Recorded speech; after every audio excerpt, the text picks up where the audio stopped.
အချစ်နဲ့ပိုက်ဆံအချစ်လို့သလိုပိုက်ဆံလည်းလိုတယ်အချစ်နဲ့ပိုက်ဆံလို့သလိုအချစ်လည်းလိုတာပါပဲ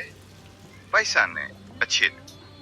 ပိုက်ဆံရှိတဲ့အခါအချစ်ကိုပုံဖော်လို့ပိုကောင်းတယ်အများကြီးမရှိရင်တောင်ကိုယ်သက်ဆိုင်သူလေးလိုအပ်တဲ့အရာကိုဖြည့်ဆည်းပေးနိုင်တဲ့အနေအထားမျိုးရှိထားရတယ်ဒါကြောင့်အချစ်ရောပိုက်ဆံပါဘဝမှာနှစ်ခုစလုံးလိုအပ်တာပါပဲပိုက်ဆံမရှိသေးတဲ့အခါအချစ်နောက်စိုးမလိုက်နဲ့တင်ဟာ ready မဖြစ်ခေတင့်ဘဝရဲလူတယောက်ကိုမြန်မြန်ဆန်ဆန်ခေါ်မသွင်းလိုက်ပါနဲ့